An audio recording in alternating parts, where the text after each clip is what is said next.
But one of the things that most people have no tolerance for is just fraud, because that takes it away from all of us. So what did you find out about Medicaid fraud in Oregon? We know received $2.3 million from the state of Oregon in less than a year. The house that they were operating in Lake Oswego was subject to 17 police visits in the course of a year or so. They called the Lake Oswego police to complain about women screaming in the backyard in the middle of the night. They called about, large groups of people being dropped off and picked up in vans. They complained about people racing motorcycles up and down this street in Lake Oswego. This Pastor Thomas, is a pastor of a church down in the Phoenix, Arizona area. And Thomas and his church are indicted for laundering $5 million. That's the guy that's indicted in Arizona as part of this massive fraud ring. But anyway, this Rwandan pastor in Phoenix is co-signing this lease for Uplifting Journey in Gresham, Oregon. You can't divorce the fraud angle from the Venezuelan gang angle on the story. Because it's one of those things that's like, wait, there's Medicaid fraud and there's Tren de Aragua? Yeah, there is with this one company. Her surviving somehow when they were trying to execute her alongside the interstate is the only reason that I know anything about Uplifting Journey. Because she somehow survived and told the police what happened with these guys, the Tren de Aragua thing, and then the Lake Oswego thing, and then the Uplifting Journey thing. I certainly say, Madam Speaker, and I think Oregonians will agree with me. Political bodies exist to secure responsible government and to execute the will of the... All right, welcome back to another episode of the Oregon discussion on government efficiency. I'm Mike McLane. I serve in the state Senate representing District 30, which is Central Oregon and Eastern Oregon. I have with me the not well. I don't know where you're going with this. The well-known, well-renowned Representative Shelly Boshart. No, it's not Boshart. I always screw that up. Boshart. You should really just go with SBD. SBD. When I grew up, that meant something different. But the Shelly Boshart Davis.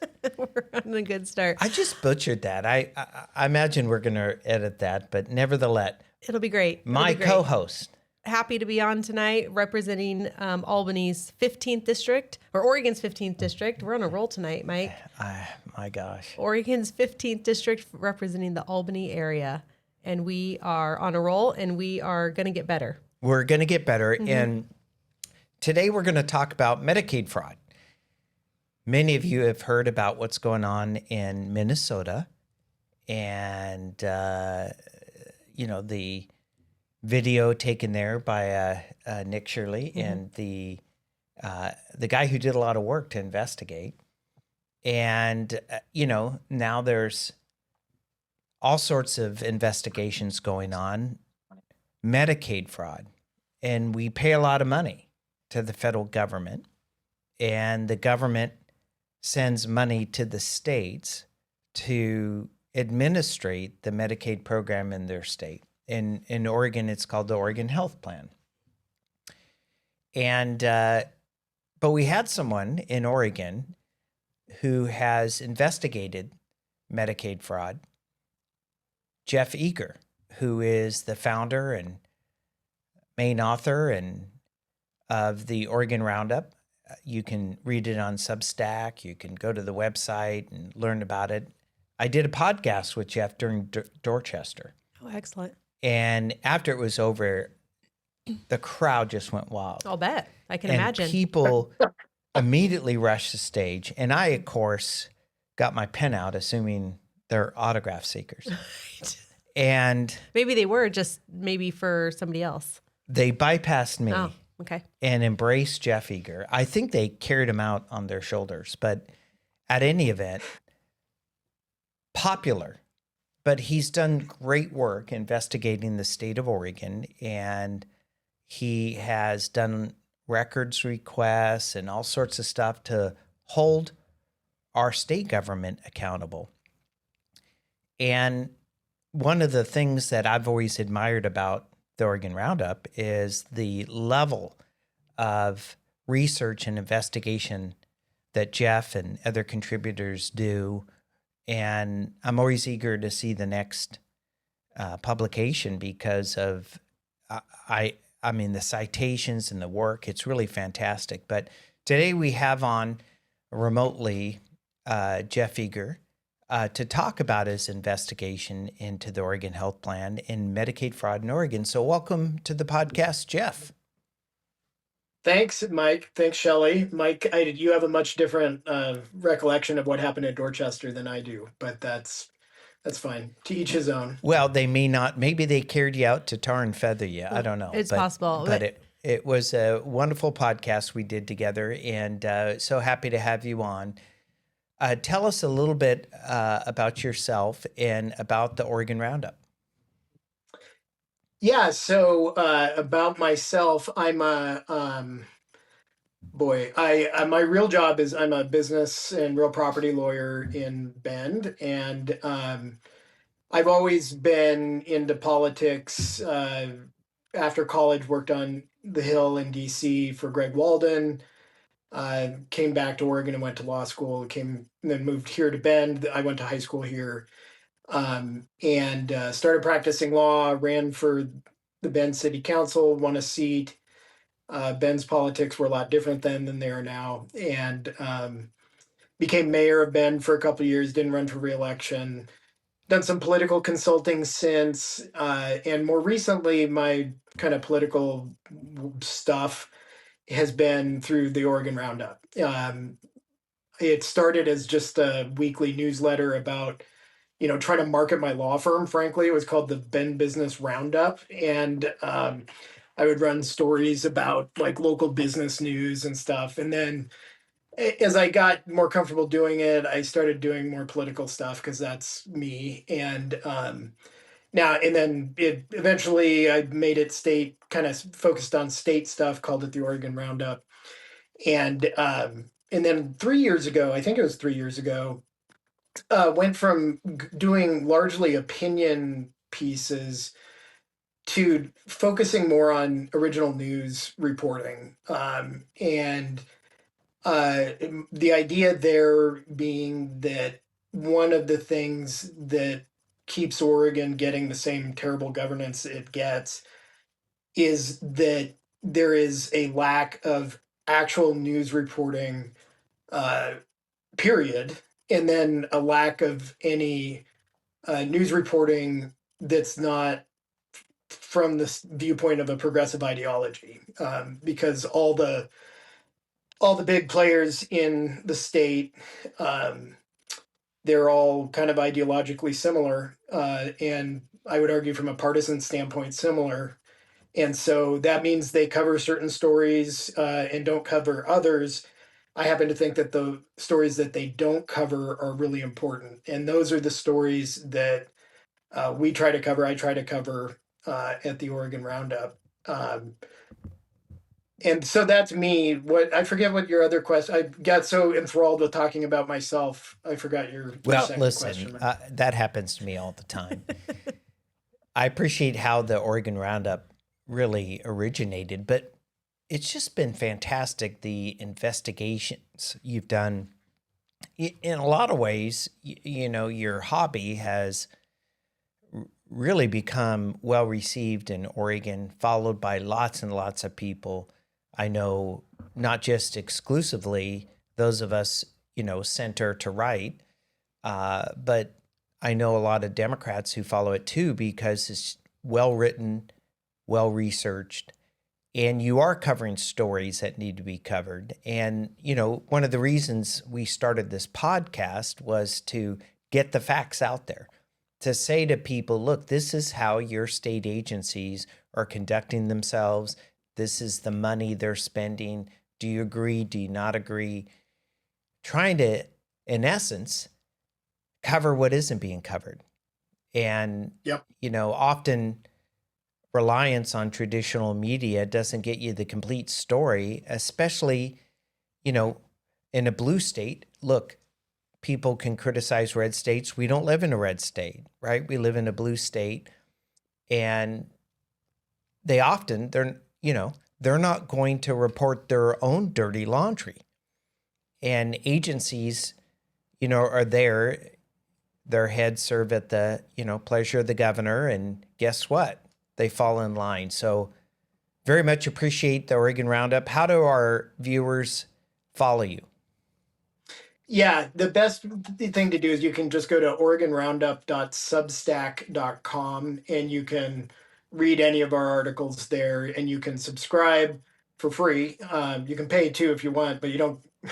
I'm a terrible businessman. I don't give paid subscribers anything more than the free subscribers get. So go ahead and subscribe, and then you'll just get emails whenever we publish a story, which is 2 to 3 times a week, maybe, depending on what my schedule looks like primarily. But, well, I did find out about that at the Dorchester, because I'm a paid subscriber, have been, I think, since you originally got it. You thought you got something extra? And I promoted him at Dorchester and said, everyone, you got to subscribe. I'm a paid subscriber. Get in there, pay, because, and then Jeff corrected me at Dorchester and said, well, and I'm like, dude, shut up. I'm trying to get you paid subscribers here. Well, Jeff, what you're doing is very important. There's a certainly a vacuum there of what you're reporting on. And I think that we can see where it's happening, whether in Seattle, you see some great independent journalists in Seattle and Portland, and certainly Nick Shirley in Minnesota. And it took an independent journalist, an independent person, to blow something up that's been on the national news. And this story specifically does deserve national attention. And I think that, Mike, you and I can both agree that if something, we could talk about different topics. If something is to change here in Oregon, it's going to be because of national attention, because of political pressure, because of pressure from Oregonians and voters themselves. Well, and that's the only way. Groundswell support, as we saw with the, repeal the gas tax and all that stuff. But we wanted to talk about Medicaid. We've talked about it here on the podcast quite a bit. The budget, whether you agree or not, that Oregon should cover undocumented folks who are here in Oregon. The fact is we don't get reimbursements from the Fed, so that comes out of our general fund. We talk about choices that we make in Oregon on budget. And but one of the things that most people, not all, most people have no tolerance for is just fraud, because that takes it away from all of us. So what did you find out about Medicaid fraud in Oregon? Yeah. So what I found out is there's this company in Oregon called Uplifting Journey. It's an LLC registered in the state of Oregon by a guy that goes by the name of Julius Maximo. I have my doubts about whether that's actually his name, but that's the name he used when he registered that entity. And it is or was, and I think maybe still is, in the business of opening what are called residential treatment facilities in Oregon, which are kind of like a halfway house for people with addiction issues. The idea is they live in these houses and they get professional support, etc. Uplifting Journey, it, of course, doesn't do this for free. It's a for-profit company. We know, received $2.3 million from the state of Oregon in less than a year, from April 2024 to March 2025. Is when they were collecting money straight from the state of Oregon, OHA. Now is probably a good time to mention that's probably a tiny fraction of the amount of Medicaid money that entity got, because, and you both would know more about this than I would, something like 95% of Medicaid reimbursements flow through the community care organizations that are nonprofits that get state money and basically funnel it out to providers in their part of the state. So the $2.3 million, I don't know why it came straight from the state of Oregon, but that's the part I can see, because the state of Oregon, unlike the CCOs, is subject to public records law. So I got the records from the state that said, hey, we paid this entity $2.3 million, and here's their application to start getting reimbursements. So they got that money in less than a year. Why do, and we know that they were operating a residential treatment facility in Lake Oswego and in Gresham. There may have been additional houses that they were operating as, RTFs as well, but I don't know about those for sure. So why do I think that probably it's fraudulent? A few reasons. One is the house that they were operating in Lake Oswego was subject to 17 police visits in the course of a year or so, based to some degree on neighbor complaints. They called the Lake Oswego police to complain about women screaming in the backyard in the middle of the night. They called about large groups of people being dropped off and picked up in vans. They complained about general noise complaints. They complained about people racing motorcycles up and down this street in Lake Oswego, originating from the house. So, and then when the police would arrive, they would deal with this Julius Maximo, presumably, who was running interference for what was going on at this residential treatment facility. They had one incident where someone tried to break into the house because they thought that there was their stolen car was in the garage, and they ended up getting the car back, but the police had to come out. So there's that very unusual activity at the house in Lake Oswego. But more importantly, I think, as to the kind of evidence of fraud is, so on the Gresham house that Uplifting Journey was operating, I actually saw a copy of the lease. I have a copy of the lease between the landlord, who's just a guy that owns a house that he rents out in Gresham, Oregon, to Uplifting Journey, because they were using it as a residential treatment facility. That was their intent, and that's what they actually did until they stopped paying their rent and they got evicted.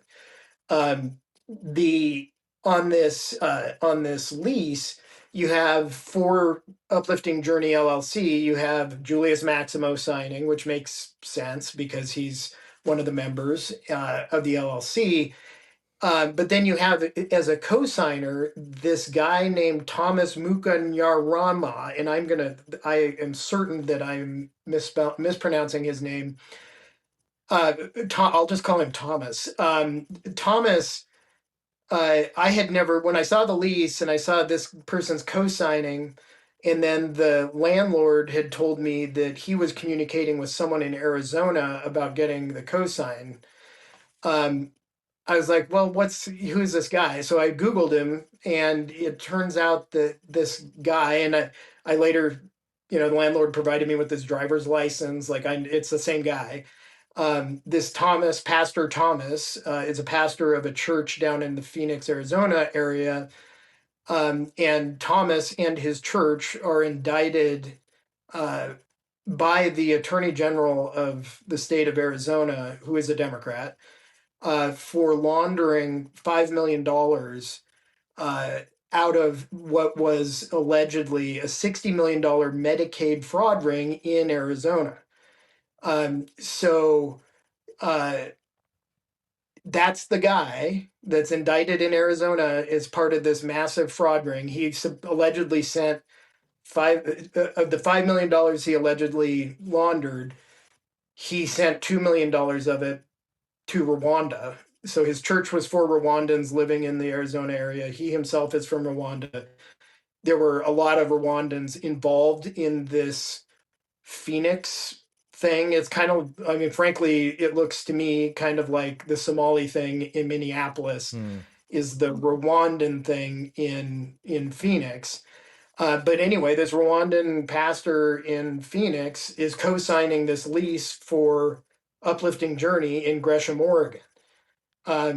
Now, maybe it's totally legitimate and above board, but with everything else that we know about Uplifting Journey, on top of this guy being associated with an indicted mega fraud case down in Arizona, it looks pretty fishy to me anyway.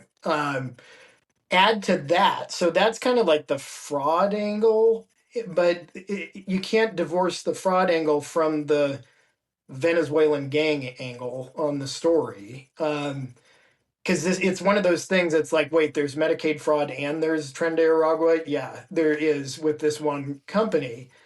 And so at the Lake Oswego house where they had all the police calls, that place, according to King County, Washington prosecutors, was the home, while Uplifting Journey was receiving Medicaid payments from the state of Oregon, was the home of 3 Tren de Aragua gang members.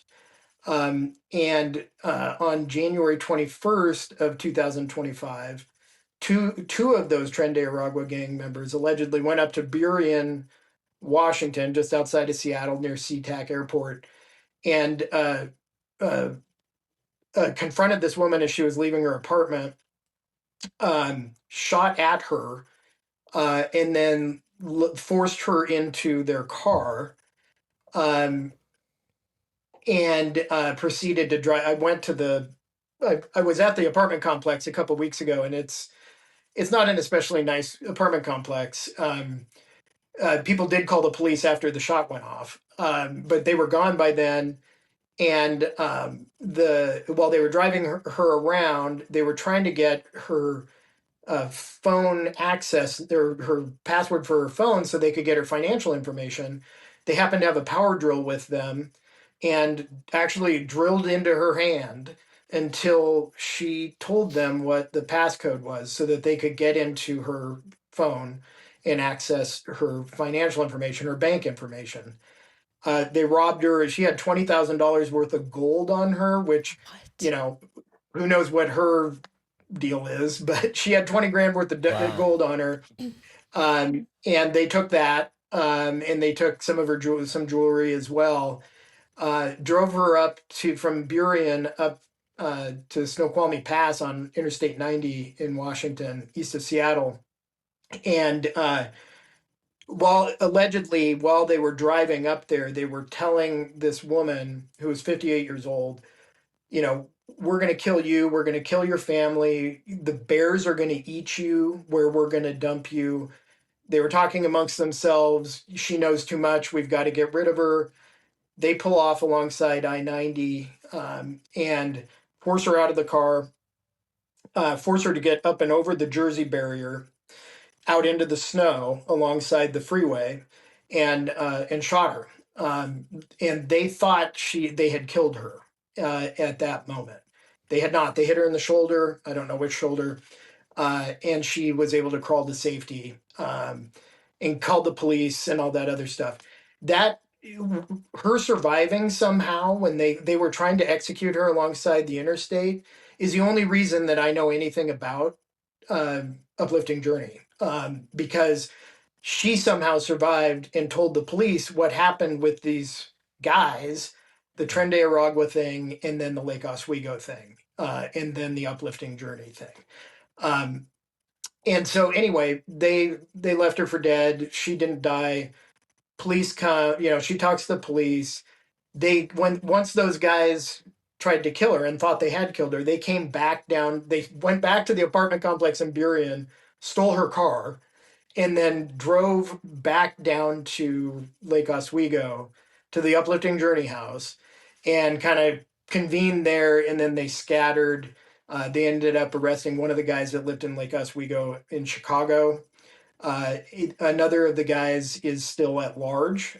We don't know where, and the authorities apparently don't know where. And then there's a third guy that was living in the house in Tren de Aragua affiliated, who appears to me to be an informant for the for the prosecutors up in King County, Washington. So those are all, everything I just told you about the Tren de Aragua guys comes from charging documents filed in King County Superior Court by the district attorney of King County, Washington. There's no, it's not the Trump administration. It's whoever is elected to be the district attorney in King County alleges all of those things that I just said happened. So, That's a lot to unpack. well, my gosh. And of course, the gang is now headline news in Oregon because of what just occurred when ICE was Customs going Border in. Patrol, Yeah, CBP. CBP. Was it? Oh, okay. To get some gang members, we'll get back to that, and maybe comment on the governor and the Democrat leader's press conference. This is a lot to unpack, Jeff. I'm sure that in the process of researching and when you're finding, you're tugging on a string and you're pulling that one and you're tugging on another one. And I'm sure in the process of this, you're contacting the authorities or you're communicating or trying to communicate with the state of Oregon.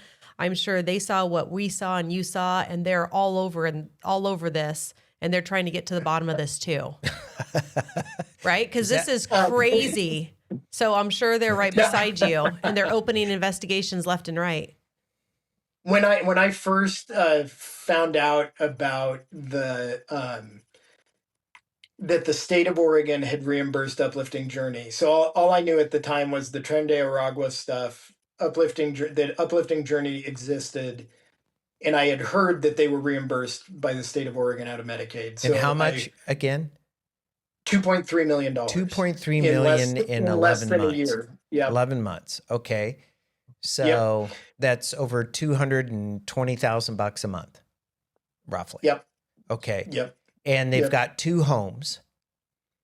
And that we know of. All right. So then, and I'm trying to add up the number of bedrooms. Was this an in-resident treatment facility? Yeah. Right. So I'm adding up the number of bedrooms. And unless these are huge, they look to be maybe 4-bedroom places, 5 bedrooms. I think the one that the one in Gresham, I believe, was 6 bedrooms. The one in Lake Oswego, I don't know how many bedrooms for sure. I think these tend to be, larger. Like they kind of chop up these houses oftentimes to make as many bedrooms as they can, so that they can house as many people as they can and make as much money as they can. So I think they do tend to be a little bit, even if they're not huge houses, they tend to have a lot of bedrooms. And, that's assuming there's people there, actual residents. And you got to have staff to provide care. I mean, it does seem like a lot, 200 and some grand a month. Let's say there's 10 residents in this facility, 20 grand a month, 11 grand a month, whatever it is. That's a pretty high price tag, it seems, but it's enough to ask questions. And Jacob put up a picture of the Lake Oswego house for our viewers to watch. But so did you ask? And what was the response? Was the response? We can't wait to hear. Yeah. So anyway, when I asked them, I asked OHA, their spokesperson, I was like, what, do you have a comment on this? The fact that you guys reimbursed $2.3 million to this company that was housing these Tren de Aragua guys. And the response was, a bunch of kind of boilerplate about how to report Medicaid fraud. And then a statement that that OHA doesn't discriminate on the basis of race. And a statement that I should not assume that the behavior of any 1 or 2 patients of a company reflects on the company as a whole. Is that it? I mean, with all of your reporting, that's the only response that you've No, yes, that's the OHA. So that was early. Since then, both OHA and Oregon D.O.G.E have told me that they can't comment on whether there's an investigation underway or not. I've heard I've heard a rumor that it is, but I can't report that it is. Um, I hope there is one. I hope there is an investigation, but I don't really have a lot of faith in the state of Oregon investigating something like this, to be honest with you. With the $2.3 million that you talk about, that you were able to see and locate because of public records request, and we talk about all the time the nonprofit industrial complex that we have in this state that you can't public records request. And so what was the $2.3 million reimbursed directly versus what would go through other channels? I don't know specifically in the case of Uplifting Journey. I have read that some 95% of Medicaid reimbursements that come from the federal government to the state of Oregon and then go out to people or companies in Oregon, that 95% of that total goes through CCOs, which are those nonprofits that are not covered by the public records law. So, it is $2.3 million, 5% of what Uplifting Journey is. I don't know, but I think the point is that, and this was something that was reiterated to me actually by OHA during the process of trying to get reimbursement figures, is they were telling me all along, well, the CCO probably has this. And then they coughed up this document that shows 2.3 million bucks. So I suspect it's the tip of the iceberg just for Uplifting Journey. And on a related note, there's this large number, a half dozen approximately, of other business and Oregon business entities that are in some way apparently related to Uplifting Journey. Either Julius Maximo's on those businesses too, or someone that was somehow affiliated with Uplifting Journey is on one of those businesses. So it's not just Uplifting Journey. We're talking about a number of related entities here, and they all have kind of similarly healing bridge. Like they all have these kind of same really lame names, but they and whether those guys were getting money from CCOs, I know that for the most part they weren't getting money straight from the state of Oregon, because public records requested that, but they all may have been getting money via the CCOs, and we wouldn't know that right now. It's interesting that the CCO system, coordinated care organizations, are how we administer the Medicaid program in Oregon. And part of the initiation of that was to give them flexibility to manage a certain population, and they're paid on a capitated rate. So that means per patient. So let's say if they have 100,000 Medicaid patients, they're paid, I think it's close to about $600 a month. So when you start adding the math, you see that billions flow through the CCOs. And, they pay the hospitals, the doctors, behavioral health, the dental care, which, I'm sure most of it's, legit. And I've seen providers, I've talked to providers. What is extraordinarily disconcerting in this situation is that you had a direct payment to Uplifting Journey, which their ties due to the Arizona pastor indicted for fraud, which creates suspicion. And then you sort of just go, wow, that's a lot of money for how many patients? We don't know. They obviously are no longer in service in Gresham. And, let me ask, are they still viable in providing services out of the Lake Oswego house? No, they were out of there by April 1 of this year, which was about 2 weeks after the Tren de Aragua guys were charged up in Washington State. So So you talked about flexibility with the CCOs, and that was the positive to it. It feels like to me that the trade-off to flexibility is oversight, right? There's no oversight into where the money is going with CCOs, and you hope that it's legit. You're like, I'm sure it's legit, or a lot of it is. You certainly hope so, but I don't know what the oversight mechanism is for that. And then also, where's the oversight for the $2.3 million that went to Uplifting Journey that went directly from the state? Where's the oversight on did that money, was it used in the way that it was supposed to be used? Is there any sort of, in your research, is there any sort of oversight mechanism in that specific payment type that happened? As far as I can tell, no. And OHA won't go into detail with me about their processes. So most of what I know is from public records requests. No, there's not. I mean, I asked them. So when I got the document that shows the 2.3 million bucks, it's just literally a spreadsheet with dates and dollar figures. And so I went back to OHA and I was like, what?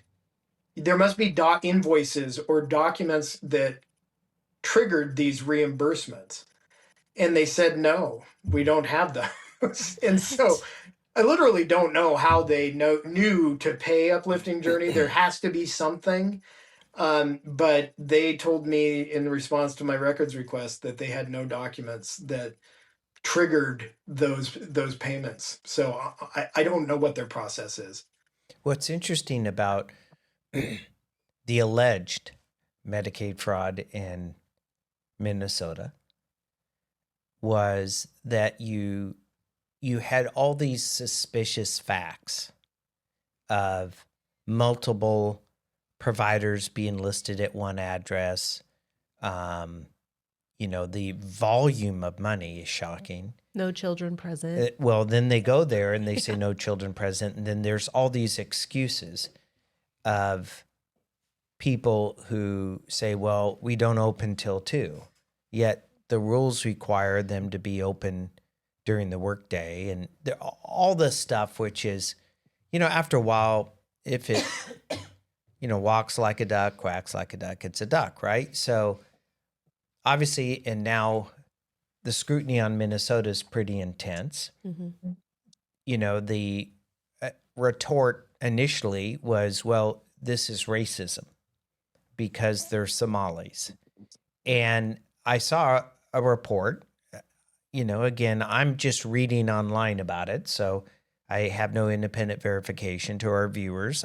You'll have to decide for yourselves, but a report that when a lot of these suspicious occurrences and circumstances were reported to the state of Minnesota and they started investigating it, and then they were accused of racism, they backed off.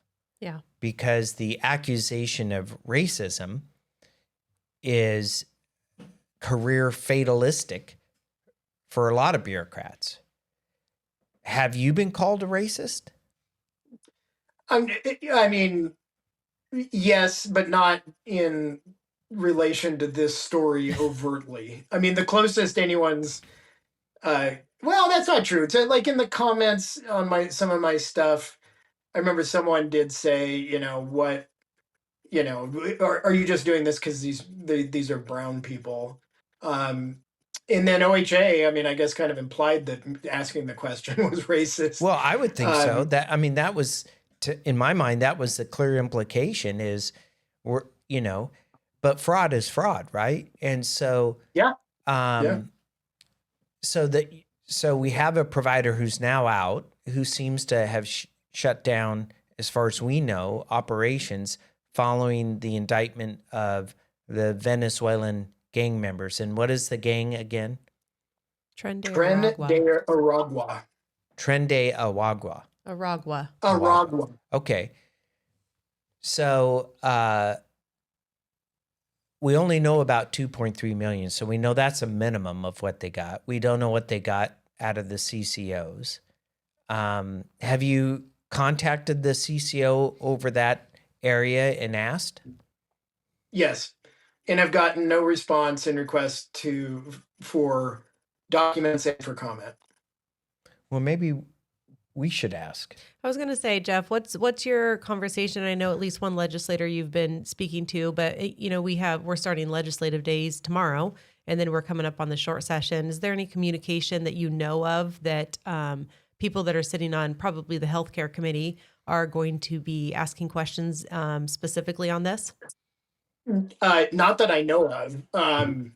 Representative Deal did ask for an investigation from the state and the feds. I don't think he's got. Last I talked to him about it, I don't think he's gotten an actual response. And so no.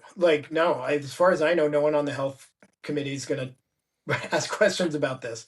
Yeah, and the interesting in Ways and Means, which is the legislative committee that oversees budgets, and there is a subcommittee on Ways and Means, and I think our member in the Senate is Senator Cedric Hayden, and he knows Medicaid better than anyone I know as far as budget and different things. We'll have to chat with him about it, but we get stonewalled. I don't want to say all the time, but I know that if you're a minority party member in the legislature and you inquire, you can get stonewalled. I pressed on OHA specifically during session to get me certain information. They didn't. Then I asked them again once session was out. They stonewalled me. Then I asked them again. I CC'd the legislative director for the governor. Then I got a reply from the ledge director from the governor to the OHA saying, get the senator the information. Then they sent me the information, which was not really what I asked for. Then I said, this isn't the information. I want this, nothing. Then here it is January, right? I asked for the information in June. This is what they do.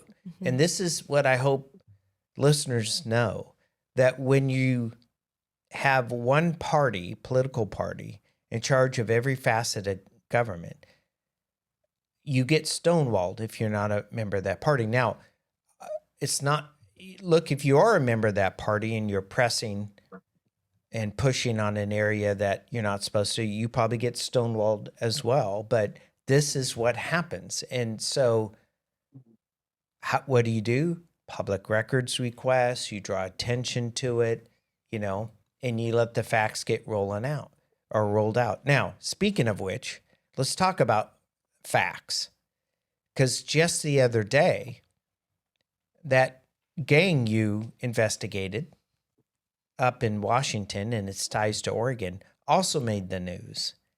And just for the viewers, why don't you tell our viewers where it happened up in Portland? Yeah, sure thing. So on Thursday, which was January 8th, so this was when did the shooting happen in Minneapolis? Was that over the weekend? I'm trying to remember, but we'll this find shooting in Portland happened kind of on the heels of that. A day later. I think it was one day. I think it was one day later, Jeff. Okay, so the next day, yeah.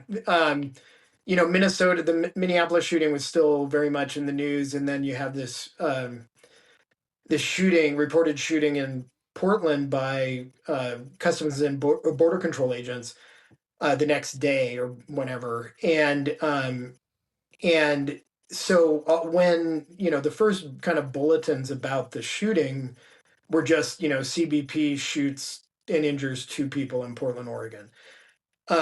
Immediately then you started seeing Democrats from Oregon issuing these statements.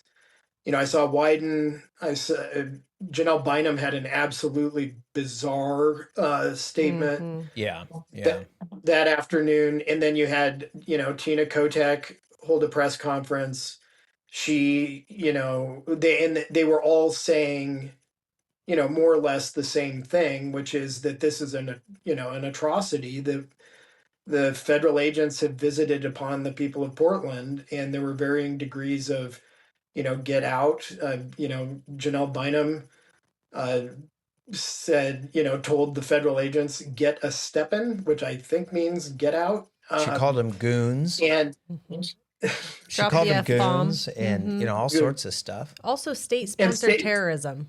Yeah. State-sponsored terrorism.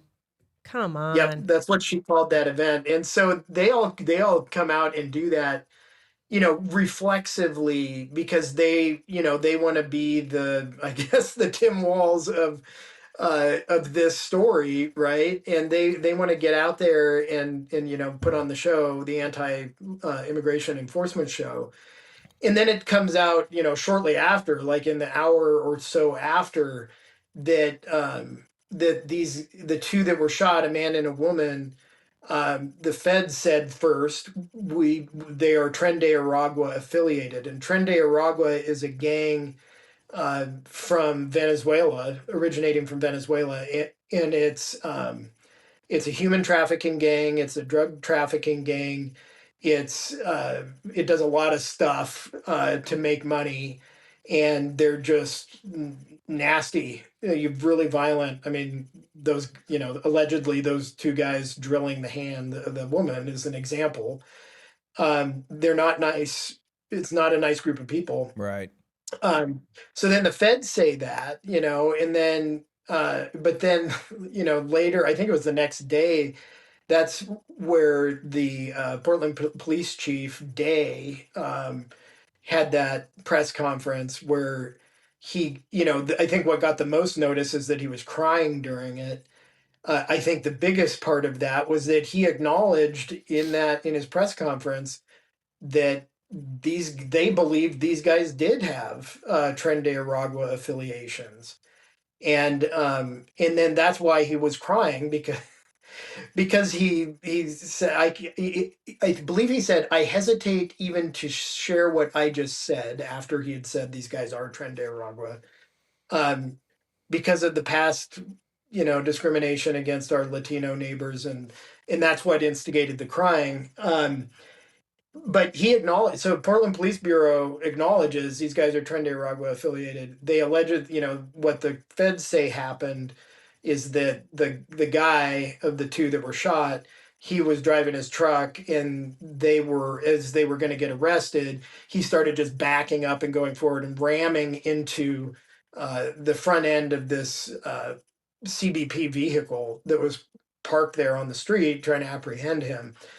And as he was doing that, the feds say that the officers, became concerned for their safety with this car driving erratically and running into their car, and shot both of the occupants of the vehicle. And they both survived, and are in custody. I just read earlier today the criminal complaint that's been filed against the guy whose first name is Luis, for the crimes that he committed allegedly by ramming the police vehicle and all that stuff. So it's that's what happens. I don't think there's really any factual dispute that those two who were shot are Tren de Aragua affiliated. The woman had an association with a prior shooting in I believe in Washington County.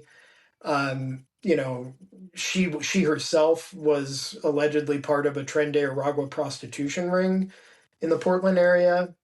And so, I don't think there's a factual dispute about their affiliation. In the criminal complaint, the FBI agent who made out the affidavit says that Luis admitted to ramming the CBP vehicle, knowing it was a CBP vehicle. So he admits to knowingly striking a federal law enforcement vehicle with his own vehicle. And he had a deportation order, right? I mean, he's already been adjudicated, came here. Both of them came here, were released. Then he commits crimes, DUI, whatever it was. Yep. He gets adjudicated, deportation order. He's on the lam, etc. And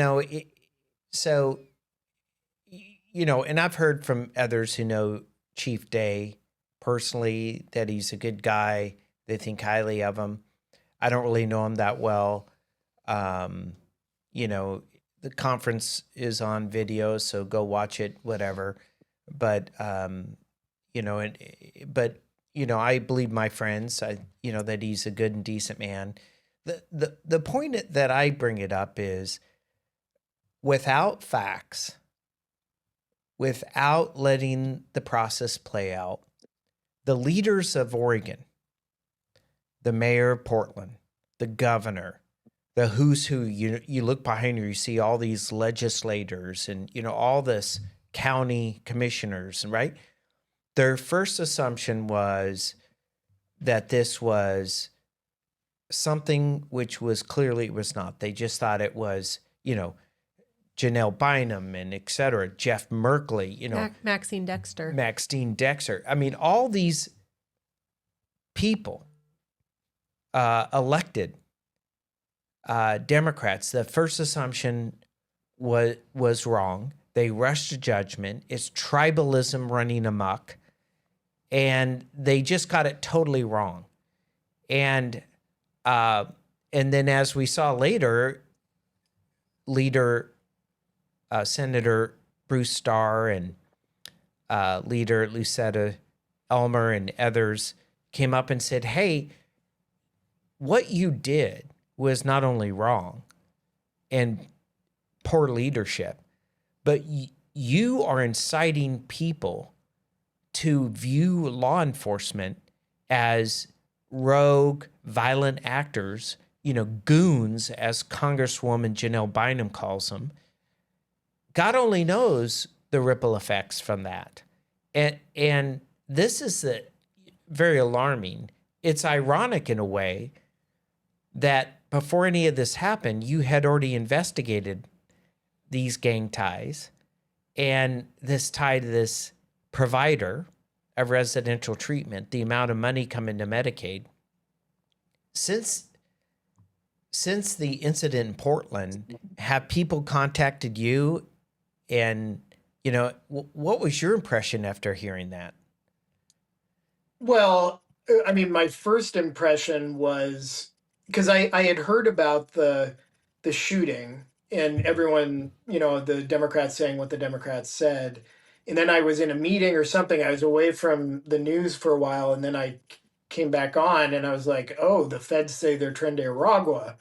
And that, of course, got my attention because of the reporting we've been doing. And I was like, I wonder if it's my first thought was, honestly, I wonder if it's the guy that's still at large that was living in the Lake Oswego house and drilled the woman's hand and, did all that stuff. It's not, it's not that guy. But then I was thinking, what is the connection between what we've been reporting on?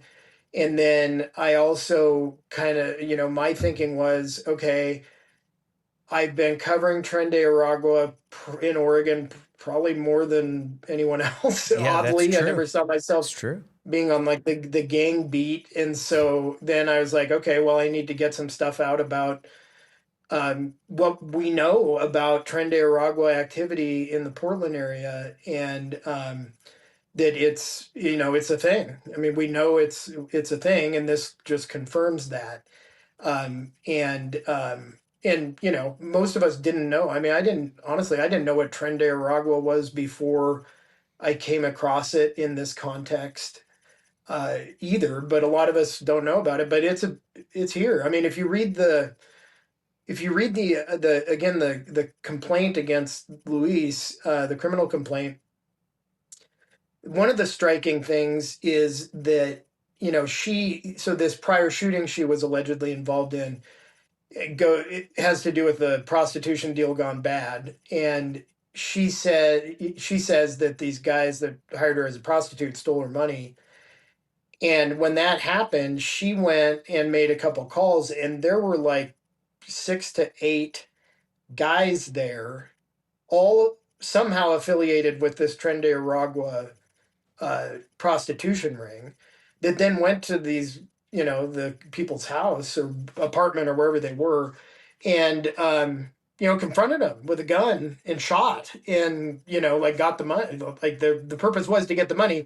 But the point is that she was able to round up a whole bunch of people in a very short period of time that were all kind of part of this same operation, to go exercise violence, and so it's a thing,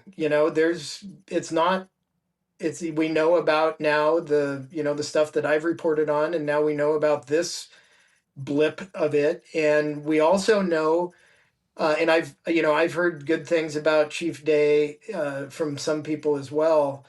But I think that the really damning thing about what he said, and I think the city council that he works for would have said the same thing, is that he was reluctant to even talk about it because of the race of the people who allegedly committed the crimes. That is underlying a lot of this stuff with the local. If local law enforcement is reticent to pursue, discuss, highlight, prioritize, prosecute crimes because of the race of the people who allegedly committed them, that's a huge problem. And that's what he said in that press conference.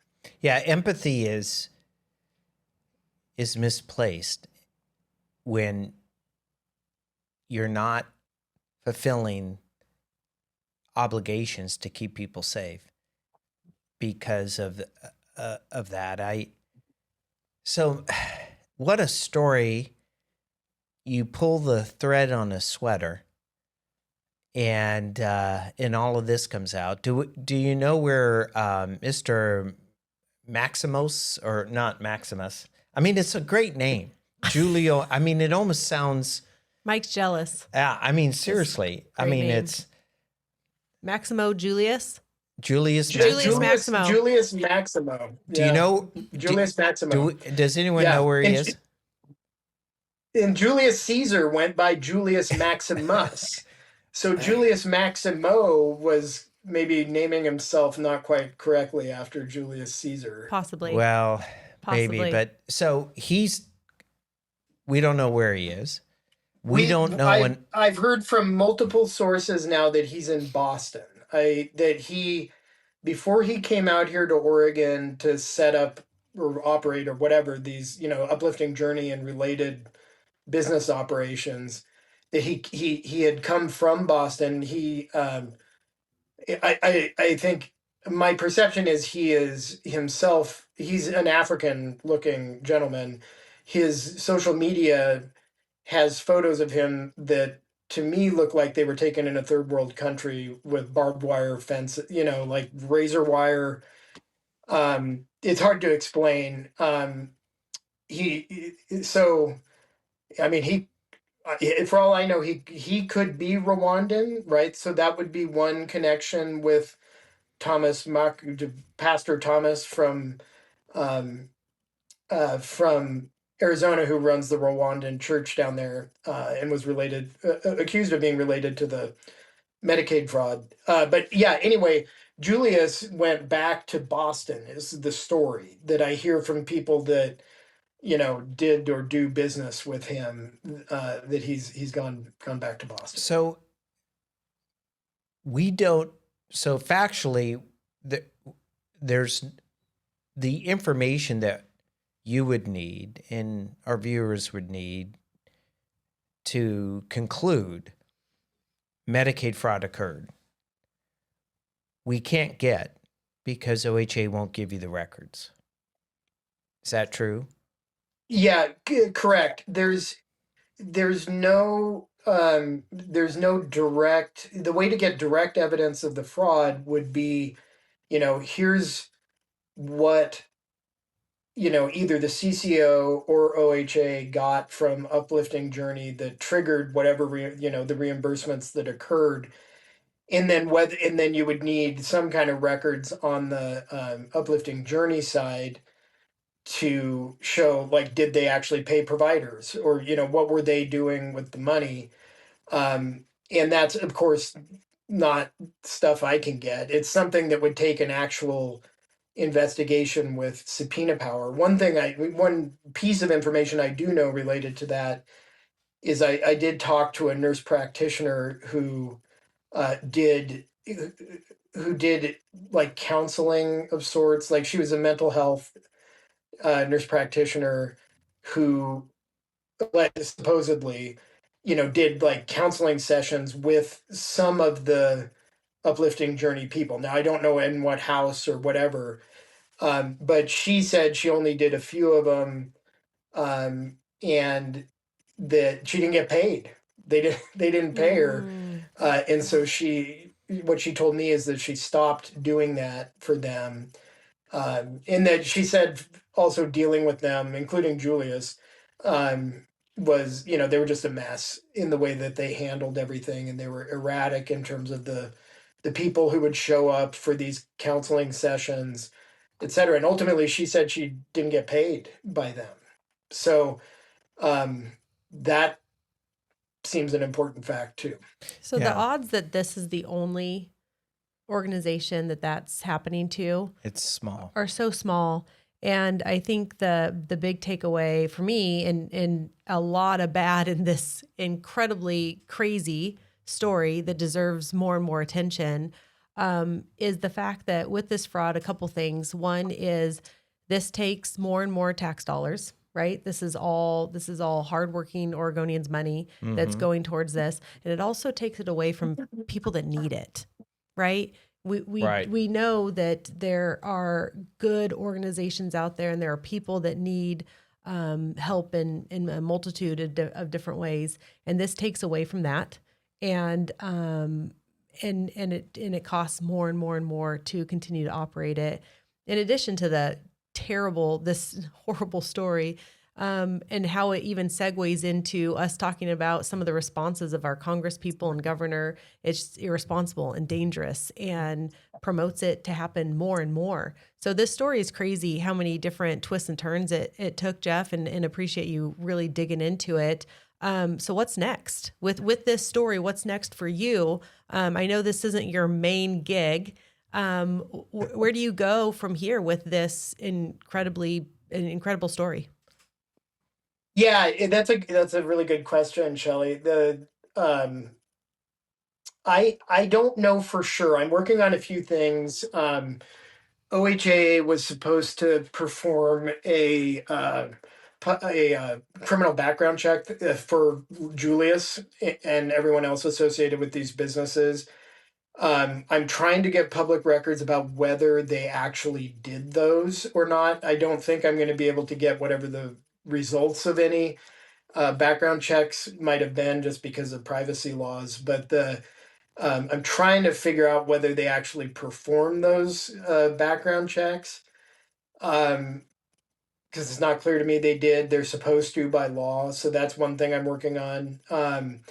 There's more, I think, to be learned about the Arizona case and its connection with Oregon. That pastor is not the only connection. There's a guy named Fred, that's Fred Ngutsi, who was at the Lake Oswego house when the Lake Oswego police were there.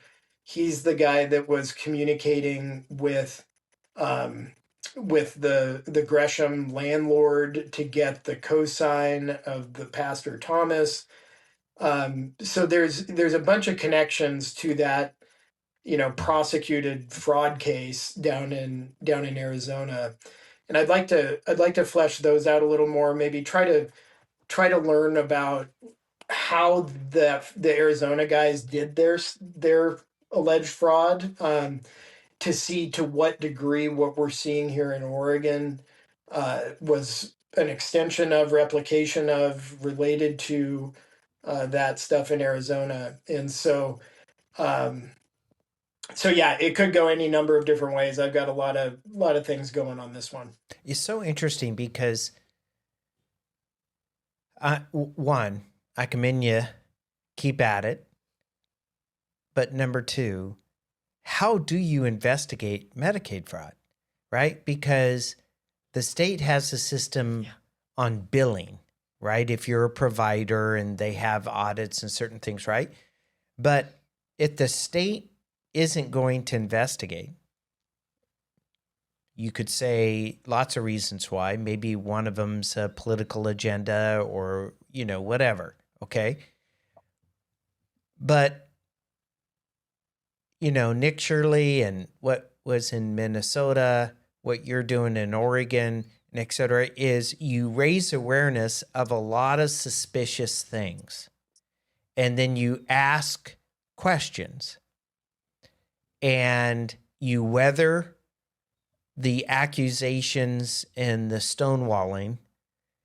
But in the end, when there's awareness, the state is sort of forced to act. That's the hope. And when they don't, maybe the feds will. We see it in Minnesota and perhaps in Oregon. Now, there may or may not be an investigation going on as to this, but one thing's for sure. If the only thing we can do to verify that fraud is not existing is to raise suspicious circumstances to the awareness of the public and OHA, then I guess that's what we have to do. But you would think there would be other ways. And the ironic thing of Medicaid is because it does involve a healthcare plan and people's healthcare information and providers and stuff, there is, of course, certain protections provided to the Medicaid recipients and et cetera. So you have to respect that. But I'd just love to know from your perspective, having done investigative journalism and nailed quite a few things, how do we make sure that Medicaid fraud isn't happening in Oregon? I don't think you can make sure. I think that for those kinds of programs, I suspect that there's always some level of fraud. Not that, I mean, you should try to get rid of it, but how do you, if I can modify your question, Mike, how do you minimize the fraud that occurs in Oregon? It takes a complete change of mentality of the people that run the show in Salem. I mean, to be quite frank with you, their instinct throughout has been to castigate even asking the question. It has been not to respond. It has been to minimize to the degree they do respond. And, it wouldn't take much for Dan Rayfield, our attorney general, to say, hey, I've heard about this story and I'm worried about it. Let's get to the bottom of this, or Tina Kotek or OHA. Because this everything that I've reported on is verified with documents that I give people to look at if they want to. It's all real. All the suspicious, really bad sounding stuff is real. So I don't know if they can question maybe they could question whether the story is true or not, but I think if you look at the thing that got me really thinking, okay, it's going to take the feds to look at this, is when Tim Walz said he wasn't running for re-election anymore. And because to me, what that means is that the kind of fraud that happened in Minnesota, if something similar is happening here, it is a potentially politically lethal event, even for a progressive Democrat in a progressive state. So what I took from that is Tina Kotek can't come out and say, I'm really worried about a lot of Medicaid fraud happening in my state, and I'm going to get to the bottom of it. Because even admitting that it could be politically lethal to her in an election year. So I think it's going to have to be either, a dramatic voter-driven change in the way things happen in Salem, or it's going to take the feds to come in here and, do some stuff. And, they have the authority to do it. The feds have the authority to do it. I think they just have a lot of fraud stuff to chase down right now. What I heard from that also is when you were asking questions and OHA's responses, we don't, however they say we don't judge on the basis of X, Y, and Z. A lot of gaslighting going on, a lot of CYA, a lot of cover your ass, and a lot of not maybe hiding behind, like you said before, some of the protected information. You can hide behind that pretty easily too. And just not a will, but I think bottom line, there's just no will to get to the bottom of it.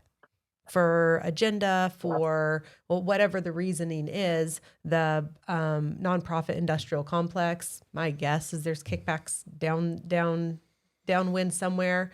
But it does take a pressure from somewhere, pressure from the feds, pressure from Oregonians, pressure from the public in general in order to change something here in Oregon. And this is just one example of that. Well, exposing is absolutely a necessary step. And Oregonians have to decide in the 26th election if they're getting the government they want. And if they're willing, they can change it. And I hope they do. Leadership matters. And a governor who can say, we are going to clean this up, will have great influence. I'm not saying that that's the only thing that needs to happen, but it's a hell of a first step. It's on the list. Jeff, thanks for taking this evening and spending it with us. We love the Oregon Roundup, what you're doing. And I'd say to all the listeners, subscribe, go to Substack, search on Oregon Roundup. And this is the best investigative journalism going on in Oregon right now. I certainly enjoy reading Nigel Jaquez and a few other folks that really dive in. Jeff Eager is doing just a fantastic job. So listeners, follow him, go on and comment.